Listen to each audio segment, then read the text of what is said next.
Olá, meu amigo, minha amiga, muito obrigado por vocês estarem aqui no nosso Portal do José. E hoje eu trago boas novas, porque os bons ventos estão soprando a favor dos povos, dos nossos vizinhos, dos países irmãos aqui na América Latina. Em breve, esses ventos poderão trazer novidades aqui para o Brasil também. Nós vamos falar sobre esse tema aqui no nosso papo de hoje e de outros assuntos também muito interessantes e curiosos que têm a ver com a nossa realidade. Se você está chegando agora, conhecendo o nosso portal, seja bem-vindo, se inscreva aqui conosco, compartilhe os nossos vídeos se você gostar, dê joinha para a gente chegar mais longe a pessoas como você e mande seus comentários para cá, porque são sempre lidos e são sempre considerados. Gente, a imprensa brasileira, ela está muito atrelada com a imprensa que a gente diz, que a gente denomina de imprensa OTAN, a que sempre transmite as informações que fazem com que os povos tenham uma percepção da realidade e uma percepção de mundo muito a favor dos seus interesses econômicos. Por essa razão, quando um governo de um país tem algum tipo de comportamento ou direção política que desagrada alguns setores, eles demonizam esse país, os seus governantes. E quando esses governos são dos seus interesses, eles colocam o assunto sempre em evidência. Nós estamos com mais de 35 dias de conflitos civis na Colômbia e a gente não vê imagens, nenhuma reflexão do que está acontecendo lá. Por que o povo colombiano foi às ruas? Aqui as rebeliões ou as movimentações de grandes massas no Chile só começaram a ser reverberadas quando a coisa ficou absolutamente inocultável, né? Quando eles não puderam mais esconder o que estava acontecendo. E eu estou acompanhando as eleições no Peru e eu estava esse dia inteiro vendo que a candidata da extrema-direita, a Keiko Fujimori, estava na frente.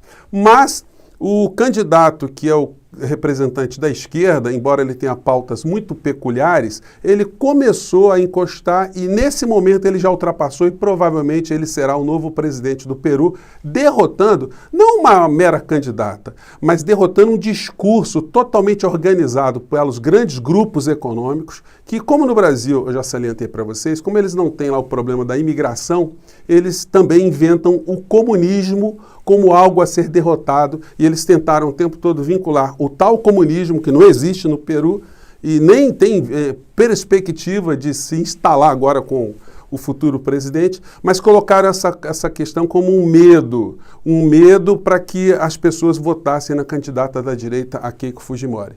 E eu recebi aqui uma campanha que foi feita pela candidatura do Pedro Castillo, que é muito interessante e se aplica muito para a gente aqui. Eu vou tentar traduzir algumas questões aqui para quem não domina muito bem a língua espanhola, né? Vamos lá, acompanhar aqui o que se deu lá. Bom, aqui um cidadão chegando para ler o seu jornal matinal, né, na praça, falando das eleições lá no Peru.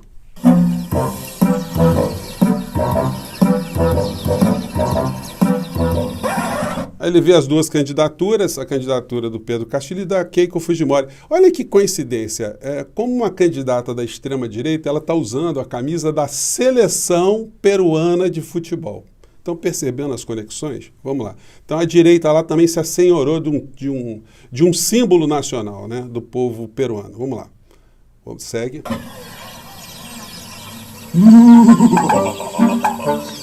Somos os fantasmas do comunismo. Aí o rapaz é surpreendido com 3 lençóis, 3 fantasmas do comunismo que começam a falar com ele, né? Com ele, cidadão comum. Somos os fantasmas do comunismo. Venimos a quitarte todo, tus tierras, tus autos, tus mansiones. Viemos pegar tudo, suas terras, seus automóveis, seu patrimônio, suas mansões, né? Vamos lá. Se eu não tenho nada disso. Não é? Aí ele diz, mas eu não tenho nada disso. Aí ele diz, então, nós vamos te expropriar a saúde, a educação, vamos lá. Expropriaremos a saúde, a educação, o trabalho, tus pensiones. A sua saúde, o seu trabalho e a sua previdência social. Aí ele diz, ué, mas já me tiraram tudo isso? Aí os fantasmas estão lá, né? O fantasma do comunismo. Me lo quitaron todo. E também a cerveja. Tampoco. Olha, então já que não dá para tirar nada, nós vamos tirar a sua cerveja. Ele falou, mas eu também não estou tomando cerveja, não estou preocupado. Aí o fantasma diz, mas assim eu não posso assustar a ninguém. No, así no se puede asustar a nadie. En pleno siglo XXI, el viejo cuento del comunismo ya no asusta a nadie. Los poderosos tendrán que inventar un nuevo cuento para... Aí ele fala, olha, em pleno século XXI, o fantasma do comunismo já não engabela nenhum. Eles vão ter que inventar um outro fantasma para assustar o povo. Vamos lá, como é que termina aqui o papo. Asustar al pueblo. Cambiemos la historia sin miedo. E aí eles terminam, hashtag Fujimori nunca mais. E aí a vitória então do Castilho, lá no Peru, que é um país belíssimo, é um país assim que quem tiver chance de conhecer vale a pena. Eu já fui ao Peru algumas vezes, assim, é um país encantador, com um povo maravilhoso, uma gastronomia espetacular. Enfim, com os problemas muito parecidos com os problemas que acontecem aqui no nosso país. Então, o que está acontecendo lá é um reflexo desse poderio do sistema econômico, dos grupos poderosos nacionais e internacionais, querendo colocar a política no Peru sempre a favor dos ventos do neoliberalismo radical. O discurso lá do candidato que está ganhando essas eleições, é um discurso muito diferente do que a gente costuma ver aqui no nosso país em termos de esquerda, porque ele adota uma pauta moral muito próxima dos conservadores e uma pauta econômica muito próxima ou muito avançada em relação ao pensamento de esquerda. A gente vai ver como se dará esse processo daqui para frente, porque inclusive ele não tem a maioria na Câmara de parlamentares, né, na Câmara Parlamentar do Peru, então a gente vai ter que acompanhar com muita atenção o que vai acontecer, porque golpes aqui na América Latina não são coisas que não são frequentes, né? E esperamos então que o que está acontecendo ali nos tragam também bons ventos e boas reflexões para nós aqui no nosso país, de que os nossos problemas estão muito longe de estarem próximos desses fantasmas do comunismo, né? Que são muito utilizados pelos vigaristas de uma maneira geral. Uma outra notícia interessante que eu queria comentar com vocês é o fato da Igreja Universal do Reino de Deus, lá na Angola, está sofrendo problemas. Então a gente poderia dar um viva aqui, né? A Procuradoria-Geral da República. Viva a Procuradoria-Geral da República. Viva a Polícia Federal de Angola, porque lá eles estão fazendo trabalho independente, eles reuniram provas muito cabeludas, muito contundentes e que não tem lá em Angola os mesmos parceiros políticos que a igreja tem aqui no nosso país e a promiscuidade que tem com o poder aqui no nosso país.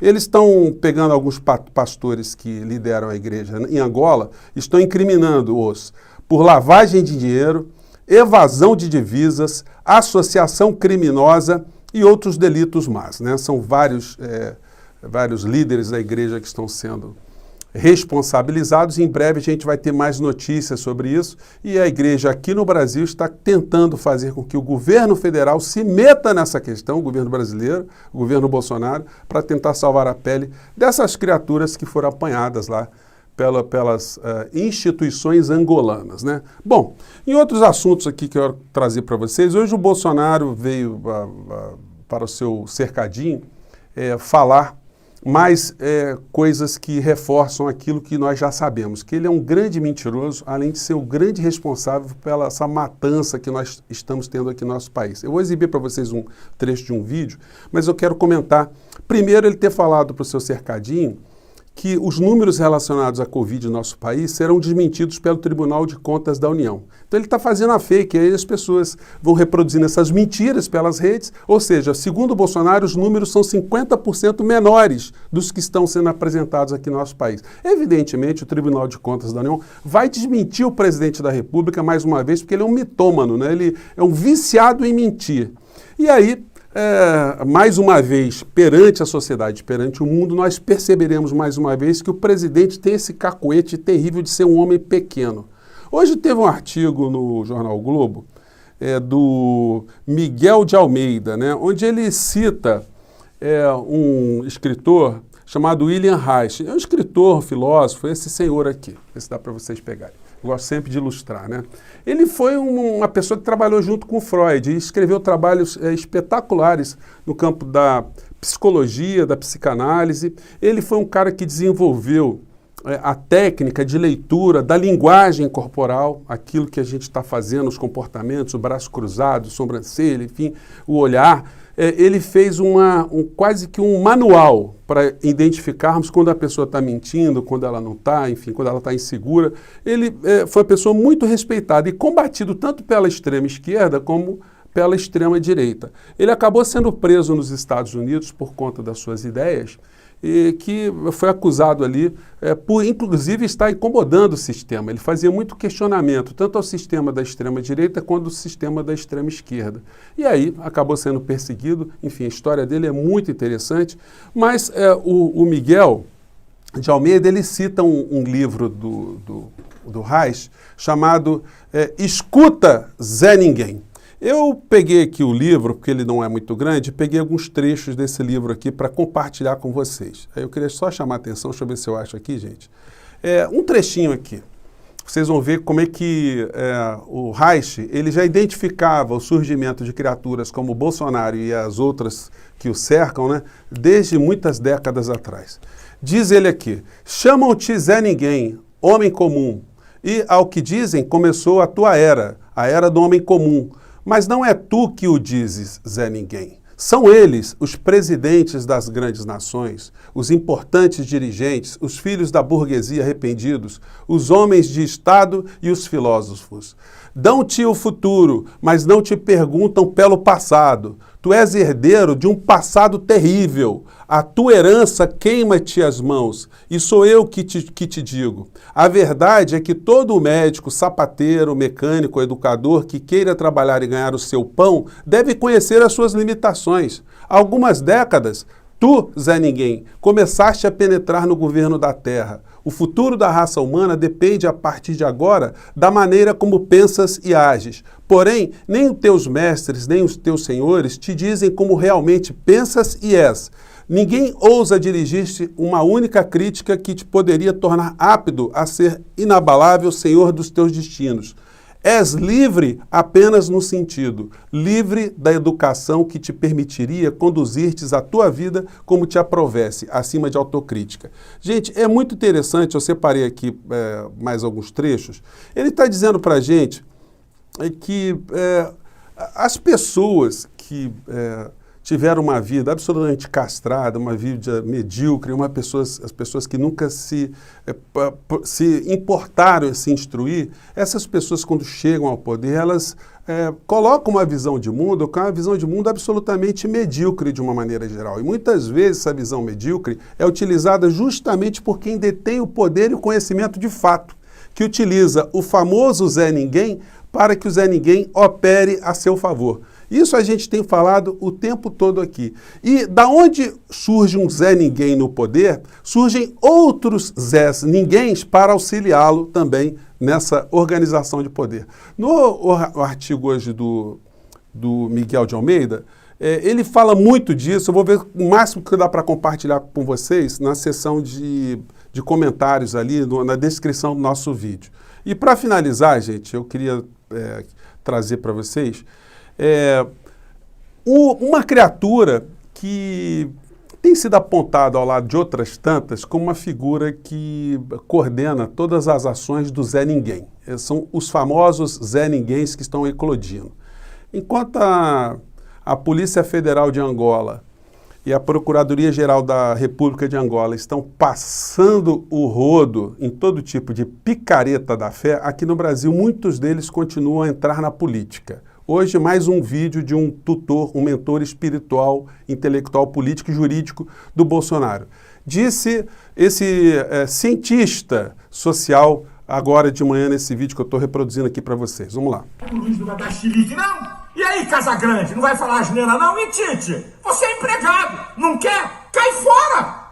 Sai fora! Jogador que não quer tem outro para ser convocado. Vamos deixar de safadeza e de palhaçada. O que nós estamos assistindo? Sabe o que é? É uma imprensa que quer politizar o futebol e a imprensa agora quer ser médico. Qual é o remédio que você toma ou não na... A imprensa não pode dar remédio, não. Só quem pode indicar remédio é o Malafaia e o Bolsonaro. A imprensa não pode informar a população de uma maneira geral dos Zés Ninguéms, dos genocidas que estão à nossa volta, né? Hoje eu peguei esse vídeo aqui, vou compartilhar com vocês. Tem 2 minutos, eu não vou passar os 2 minutos aqui não, mas só para mostrar como os Zés Ninguéms se associam, e aí um perigoso Zé Ninguém, porque esse é deputado federal e é médico.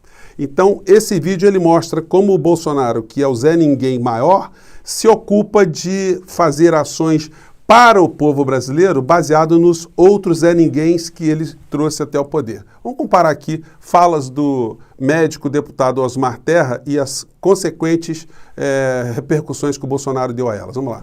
Vai ser menor e com muito menos dano para a população que a epidemia do H1N1, por exemplo.